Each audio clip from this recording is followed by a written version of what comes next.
मित्रों नमस्कार। मैं पंडित ब्रजेश चंद्र पाठक मनोकामना ज्योतिष में आज कर्क राशि को सितंबर महीना कैसा जाएगा उसके लिए हम आपको एक एक करके समझाएंगे, आप समझेंगे।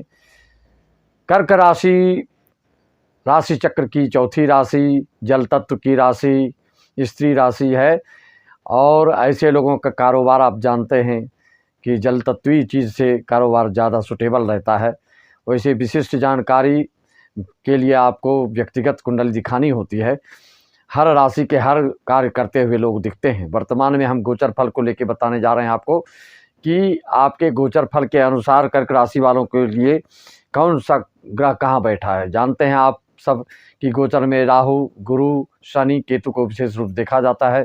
इस चारों में भी शनि सर्वाधिक प्रभावित करता है लोगों को। कर्क राशि का रहस्य मर्म आप जानते हैं कि धर्म, कर्म, आस्तिक, सात्विक, धार्मिक होते हैं। और कर्क राशि हमारे मर्यादा पुरुषोत्तम श्री राम जी की भी यही लग्न था, उनका लग्न कर्क ही था।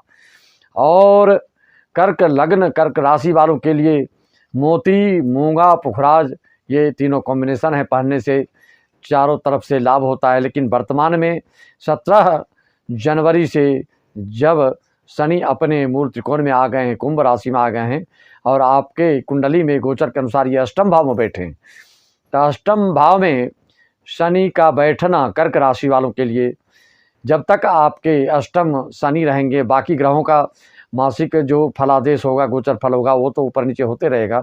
लेकिन इन चारों का जो गोचर फल है, जब तक अपने पर 30 अक्टूबर को राहु केतु राशि परिवर्तन करेंगे तो उसमें फिर कुछ सुधार आपको दिखेगा। शनि जब तक परिवर्तन नहीं कर रहे हैं तब तक आपके लिए विशेष करके ये चेतावनी है और याद रखने की ज़रूरत है कि अगर आपकी कुंडली में अष्टम शनि बैठा हो पहले से और गोचर में भी यहाँ आ गया हो, तब तो बिल्कुल आपको गृह निर्माण वगैरह से कार्य संबंधित करना ही नहीं है। करेंगे तो आप लिख के लीजिए, निश्चित ही बीच में ही बड़ी विघ्न बाधा आएगी। विघ्न बाधा नहीं आएगी तो घर में किसी का विशेष, आपकी धर्मपत्नी वगैरह का विशेष स्वास्थ्य खराब हो सकता है या कोई संतान की क्षति हो सकती है। इस तरह का रहता है, गर्भ की संतान हानि होने की संभावना बनती है।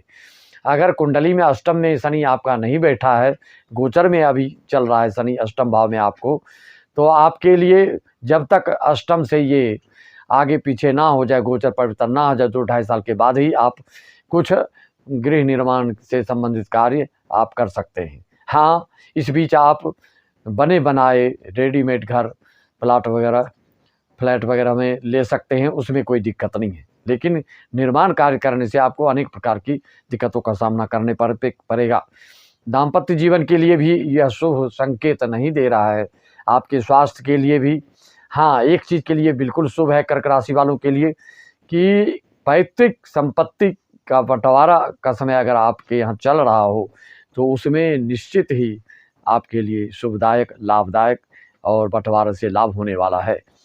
बाकी दृष्टिकोण से देखा जाए तो रोजगार के लिए शनिदेव की अष्टम भाव से तीसरी दृष्टि दसम भाव पर, कर्म भाव पर पड़ रहा है, पिता भाव पर पड़ रहा है, तो इसका आपको पिता के स्वास्थ्य के लिए भी ध्यान देना पड़ेगा। रोजगार व्यवसाय में हो सकता है कि आप कुछ न कुछ परिवर्तन करने को सोचें या परिवर्तन हो। अगर शासकीय नौकरी में है, सरकारी नौकरी में है, तो आपका स्थानांतरण होने की संभावना बन सकती है या किसी बड़े अधिकारियों का कोप का भाजन आपको बनना हो पड़ सकता है। इसलिए सावधानी से कदम फूँक फूँक कर चलना वर्तमान समय में आपके लिए वाजिब है, जायज़ है। इस पर विशेष ध्यान दें। मित्रों, आपके लिए चतुर्थ भाव में केतु बैठा है गोचर में, तो इससे पारिवारिक दृष्टिकोण से कुछ कलह हो सकता है आपके परिवार में किसी न किसी चीज़ को लेकर, तो इसलिए आपको सावधान रखना है। केतु तो की शांति करवा सकते हैं आप, ऑनलाइन हमसे संपर्क कर सकते हैं या आपकी जहाँ चाहे वहाँ करवा सकते हैं। ऑनलाइन यहाँ व्यवस्था है हमारे यहाँ, बिल्कुल निर्व्यसनी पंडितों के द्वारा, जो कि राजश्री, गुटखा, तंबाकू नहीं खाते हैं, ऐसे पंडितों के हमारे पास बिल्कुल पंडित लोग उपलब्ध हैं, उनके माध्यम से कराते हैं और सब ही बहुत ही शीघ्र आराम लोगों को मिलता है। श्रावण मास चल रहा है तो महामृत्युंजय आदि करके भी विशेष कष्ट अगर झेल रहे हैं आप, तो आप संपर्क करके साध सकते हैं। आपके लिए शुभ सावन मास में रुद्राक्ष अगर पढ़ना चाहें तो 2 मुखी रुद्राक्ष आपके लिए बहुत शुभदायक है, लेकिन बिना विधिवत पूजन किए धारण आप ना करें। आपके लिए शुभ अंक 2, 6, 9, 1, 7 है। 2 और 7 तो विशेष आपके लिए शुभ अंक है, तो ये सब शुभ अंक हैं। और कर्क राशि वालों के लिए शादी या मित्रता कुंभ राशि वालों से बिल्कुल नहीं करनी चाहिए, अन्यथा जीवन भर आपको झेलना पड़ेगा।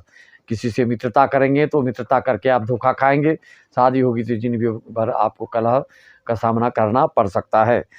मित्रों, ढैया की शांति आप कराएं तो बहुत अच्छा रहेगा। 17 जनवरी से आपके ऊपर ढैया चल रही है, तो इसकी शांति से शनि को आप जानते हैं न्यायाधीश हैं और कर्म का फल अवश्य देते हैं। अगर शुभ कर्म करते रहेंगे, शुभ कर्म करते आ रहे हैं तो आपको डरने की ज़रूरत नहीं है।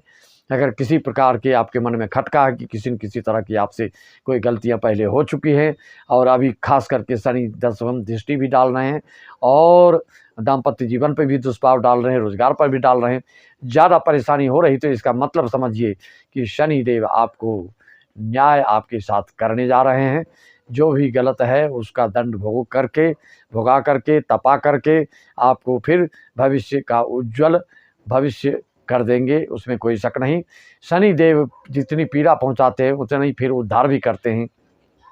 उनकी यही विशेषता है, दंड भोगाते हैं। जो गलत कार्य करके आय करते हैं, उपार्जन करते हैं, जो गलत विधि से जो भी कारोबार करते हैं तो उसको दंडित करके फिर उसको ठेस पहुंचा के और आत्मज्ञान दे करके उसको फिर से सुचारू रूप से फिर उसके ज़िंदगी को चलाने लगते हैं, क्योंकि ये न्यायाधीश हैं। और कर्क राशि में शुक्र जो वर्तमान 7 अगस्त से आप जानते हैं अस्त हो गए हैं, तो खास करके आपके लिए सावधानी रखनी है। और यात्रा से संबंधित भी आपकी हो सकती है, क्योंकि द्वादश का स्वामी जो है आपके तृतीय भाव में पराक्रम भाव में बैठा है, तो छोटी मोटी यात्रा भी करा सकता है, लेकिन यात्रा में भी आपको सावधानी की ज़रूरत पड़ सकती है। मित्रों, कर्क राशि वालों के लिए शनि की दृष्टि द्वितीय भाव में पड़ रही है और द्वितीय भाव में 17 अगस्त से सूर्य देवता अपनी राशि में जा रहे हैं, तो मतलब द्वितीय भाव में आपके सूर्य देवता आ जाएंगे। तो आप जानते हैं शनि सूर्य का जमता नहीं है, भले पिता पुत्र का संबंध है, लेकिन अभी का जो गोचर फल बन रहा है उससे आपको आँख में दांत में पीड़ा निश्चित है। अगर 40-45 के ऊपर एज है तो आपको निश्चित कष्ट आँख दांत में हो सकता है और धन का क्षय भी किसी तरह से होने की संभावना बन रही है। तो विशिष्ट जानकारी के लिए आप हमसे संपर्क कर सकते हैं। हस्तलिखित कुंडली जीवन भर की आपको मात्र 1100 में हमारे द्वारा बना के दी जाती है, कंप्यूटराइज नहीं रहती है। और आपके अगर मौखिक जानकारी लेना है और कुछ जानना हो आपको तो मात्र 201 में अपना डिटेल्स, जन्मतिथि, जन्म समय, जन्म स्थान डाल करके देख सकते हैं। अगले साल का आपको भविष्य जानना है मेष से मीन राशि वालों के लिए, तो आप हम अपने प्लेलिस्ट में मनोकामना ज्योतिष में डाल चुके हैं। मेष राशि से मीन राशि वाले अपने राशि का 2024 का भी राशिफल आप देख सकते हैं। तो इसी तरह से हम इस अपनी वाणी को विराम देने जा रहे हैं। सभी मित्रों को राम राम एवं यजमानों को शुभ आशीर्वाद। किसी तरह की समस्या समाधान के लिए आप